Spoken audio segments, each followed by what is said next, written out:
The air hung thick and heavy with late summer humidity, the kind that clung to your skin and made even breathing feel like a chore. Cicadas whirred their relentless drone, a soundtrack to the slow unease that had been creeping into Oak Haven for weeks. It started subtly, whispers at the diner counter, hushed conversations at the gas station. Whispers about the woods, about strange lights flickering in the distance, about a damp, fetid smell carried on the breeze from the direction of Old Man Hemlock's property. Old Man Hemlock had been a recluse, a gnarled figure who lived alone in the overgrown acreage bordering the Blackwood Forest. He died last winter, a quiet fading away in his dilapidated farmhouse, leaving behind a legacy of local myth and whispered tales of eccentricity. His land had sat untouched since, estate lawyers and distant relatives tangled in legal inertia that would swallowing his property inch by silent inch. It was during a particularly sweltering weekend, bored and restless with the oppressive heat, that my friends and I, Mark, Sarah, and Ben, decided to explore Hemlock's land.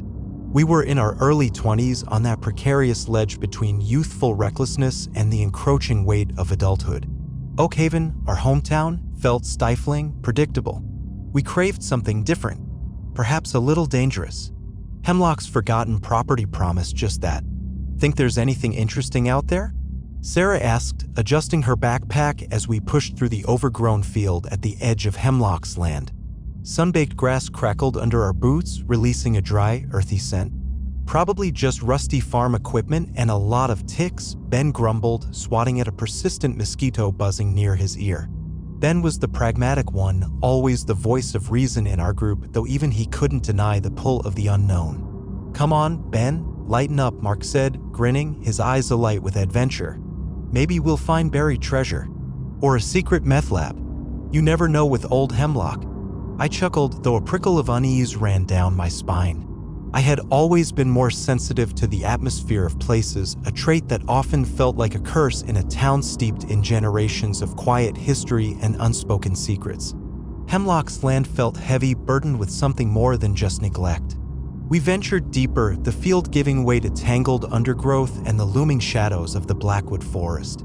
The cicada drone seemed louder here, almost frantic, and the air grew noticeably colder despite the relentless sun beating down on us. The fetid smell, the one whispered about in town, became more pronounced, a cloying, sickly sweet odor that reminded me of decaying leaves and something else, something metallic. After about an hour of hacking through thickets and navigating fallen logs, we stumbled upon it. At first, it was just a slight depression in the earth, hidden beneath a curtain of ivy and overgrown bushes. Mark, ever the explorer, tripped over a loose patch of earth and nearly fell. "What the?" he exclaimed, scrambling back to his feet and brushing dirt off his jeans. "Hey, what's this?" He started pulling away the ivy, revealing a concrete edge. We joined in, pulling and tearing at the overgrowth, our initial curiosity morphing into a breathless excitement. Slowly, we unearthed a heavy concrete door, set flush with the ground, its surface stained with moss and years of accumulated grime. A rusty metal handle, almost swallowed by corrosion, was embedded in the center. "Whoa," Sarah breathed, stepping back to take it all in. "A bunker? Seriously?" "No way," Ben said, his skepticism warring with his obvious fascination. He crouched down, running his hand over the cold concrete. "This isn't some backyard bomb shelter. This is serious." The door was heavy, unyielding when we first tried to pull it open. It groaned in protest, the sound echoing eerily in the stillness of the woods. After several minutes of combined effort, heaving and straining, the rusted hinges finally gave way with a screech that sent birds scattering from the trees. A gust of stale, incredibly cold air rushed out, carrying with it the intensified, fetid smell and something else, something acrid, almost chemical. We recoiled instinctively, momentarily blinded by the sudden darkness yawning before us. "Holy," Mark whispered, peering into the black abyss. "Think it's safe." "Safe?" Ben scoffed, but his voice was tight with nervous anticipation. "Dude, we just found a hidden bunker in the middle of nowhere. Safe is probably the last word I'd use. Maybe we should get the authorities?" Sarah suggested, her usual adventurous spirit tempered by a sudden apprehension. "Authorities? And tell them what?" "Hey, we found a creepy hole in the ground on Hemlock's property." "They'll laugh us out of town," Mark argued, his eyes gleaming with a mixture of excitement and defiance. "Come on, guys, this is a once-in-a-lifetime thing. We have to check it out." I hesitated, a deep unease settling in my stomach. The air emanating from the bunker was wrong, unnatural. It felt sick. But the lure of the unknown, the promise of uncovering a hidden secret in our sleepy town, was too strong to resist. And perhaps a foolish part of me wondered maybe this was the different I had been craving. "Okay," I said, finally swallowing my trepidation. "But we stick together. And if things get weird, we get out." "Agreed." They nodded, their faces a mixture of apprehension and thrill.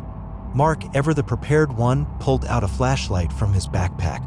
Ben had his phone, though we knew cell service was spotty out here. Sarah, surprisingly, produced a first aid kit from her own bag, a sensible precaution even for her. I felt a small flicker of reassurance knowing they were with me. Together, we were less afraid. Or so I told myself. Mark flicked on the flashlight, its beam cutting a weak swathe through the oppressive darkness.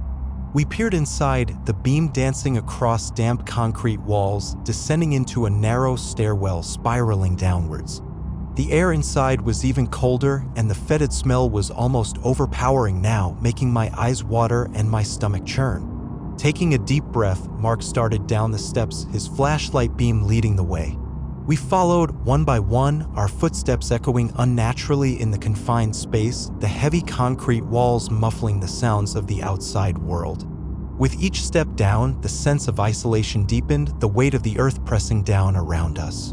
The stairwell opened into a short corridor, also made of bare concrete. The air was thick and heavy, almost viscous, and the temperature was rapidly dropping. We could see our breath misting in the dim light. The fetid smell was strongest here, emanating from the corridor itself, as if the very walls were weeping it. "What is that smell?" Sarah whispered, her voice barely audible above the pounding of our hearts. "I don't know," Ben muttered, pulling his shirt up over his nose and mouth. "But it's making me want to puke." Mark kept moving, his flashlight beam illuminating a heavy metal door at the end of the corridor. It was set into the concrete wall, its surface rusted and pitted, with a small, circular viewport in the center. A thick metal wheel served as a handle. He cautiously approached the door, his hand hovering over the wheel. We held our breath, the silence punctuated only by the frantic thumping of our own pulses. The anticipation was almost unbearable. With a slow, deliberate motion, Mark grasped the wheel and began to turn. It groaned and squealed, resisting at first, then slowly, grudgingly, began to move. Dust and rust rained down as the wheel spun, and with a heavy clang, the door unlatched. Mark hesitated again, casting a nervous glance back at us. We nodded, our faces pale but resolute. He took a deep breath and pulled the metal door inward. The door swung open with a deafening clang, revealing a large, cavernous chamber beyond. The flashlight beam strained to pierce the gloom, revealing rows and rows of metal shelves lining the walls, stretching into the darkness. There were workbenches scattered around the room, cluttered with strange equipment and dusty instruments. Wires snaked across the floor, disappearing into the shadows. This wasn't just a bunker. This was something else entirely. Something intentional. We stepped inside, the metal door groaning shut behind us, plunging us into an even deeper darkness. Mark's flashlight beam danced across the room, illuminating details in fleeting flashes. We moved cautiously, our shoes crunching on a layer of dust and debris that carpeted the concrete floor.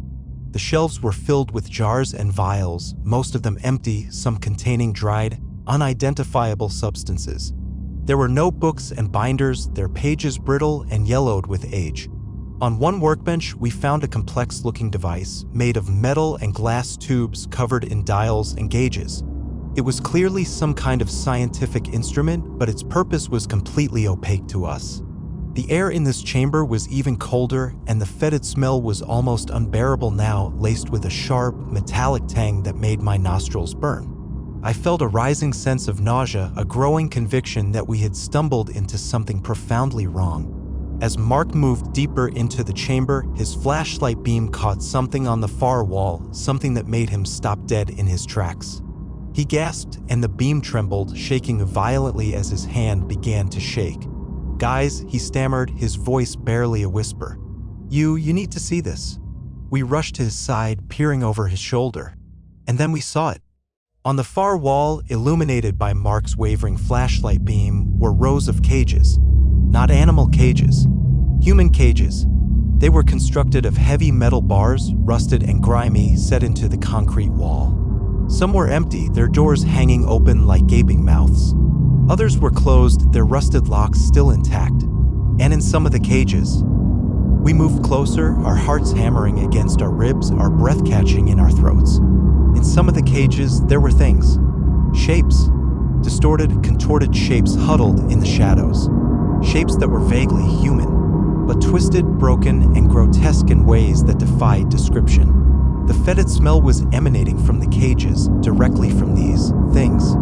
And now, in the flickering flashlight beam, we could see more than just shapes. We could see movement. Slow, jerky, unnatural movement. One of the shapes in a cage near the center of the wall stirred. It raised its head, a misshapen, elongated head, and turned towards us. Even in the dim light, we could see eyes. Large, milky white eyes, devoid of pupils, reflecting the flashlight beam like polished bone. A low, guttural sound rumbled from the creature's throat, a sound that was not quite a growl, not quite a moan, but something in between, something deeply unsettling and primal. We stood frozen, paralyzed by a terror so profound it felt like a physical blow. The creature in the cage moved again, its limbs, long, spindly limbs ending in clawed hands, twitching. It pressed its face against the bars of the cage, its milky white eyes fixed on us, and the guttural sound intensified, becoming a low, keening wail. Then another shape stirred in another cage, and then another and another. Soon, the entire wall of cages was alive with movement and sound, a chorus of groans, clicks, and whimpers filling the chamber. The fetid smell became almost unbearable, and we could feel a palpable sense of wrongness emanating from the cages, from the creatures within. We have to get out of here, Sarah stammered, her voice trembling, tears welling in her eyes. Ben nodded, his face white as a sheet, his eyes wide with terror. He was backing away slowly, towards the corridor, towards the stairs. Mark, however, remained frozen, his flashlight beam fixed on the creatures in the cages, his face a mask of horrified fascination. "Mark," I shouted, grabbing his arm. "We have to go. Now." He blinked as if snapping out of a trance and finally seemed to register the urgency in my voice. He nodded, his eyes still wide with shock, and slowly we began to back away, towards the corridor, towards the stairwell, towards the only way out. But the creatures in the cages were not content to let us leave. As we backed away, they began to thrash against the bars of their cages, rattling them violently, their guttural sounds escalating into shrieks and howls. One of them, a particularly large and grotesque shape, slammed its clawed hand against the bars of its cage, the metal ringing with a deafening clang. The cage door, weakened by rust and neglect, buckled. And then, with another furious slam, it ripped free from its hinges, falling to the concrete floor with a crash. The creature in the cage lurched forward, its misshapen body spilling out of the cage into the chamber. It stood on two legs, its limbs long and spindly, its torso hunched and twisted, its head elongated and grotesque. The milky white eyes fixed on us, and it let out a piercing shriek that echoed off the concrete walls, a sound that seemed to claw at our sanity. "Run!" I screamed, shoving Mark towards the corridor. "Run!" We turned and fled, scrambling back down the corridor, towards the stairwell, the creature's shriek echoing behind us, followed by the sounds of more cages being rattled, more metal doors being torn free. We stumbled up the stairs, our lungs burning, our legs screaming in protest, the sounds of the creatures echoing in the stairwell, getting closer, closer. We burst out of the bunker door, into the blessed sunlight, gasping for breath, our hearts hammering in our chests. We didn't stop running. We ran blindly, desperately, through the woods, through the overgrown fields, away from Hemlock's property, away from the bunker, away from the horrors we had unleashed. We ran until we collapsed, breathless and exhausted, at the edge of the Blackwood Forest, miles from the bunker, miles from Oak Haven, miles from anything that felt remotely safe. We lay there for a long time, panting, shaking, staring back at the woods, at the dark, silent trees that hid the bunker, that hid the creatures, that hid the unspeakable horror we had stumbled upon. When we finally found the strength to speak, it was in hushed, terrified whispers. What were those things?" Sarah asked, her voice barely audible. I don't know, Ben stammered, his face still pale with terror. Some kind of experiments? Something gone wrong. Mark was silent, staring blankly ahead, his eyes hollow with shock. He seemed to be in a daze, still trapped in the nightmare we had just escaped. I didn't know what they were either, but I knew one thing: they were not human. Not anymore.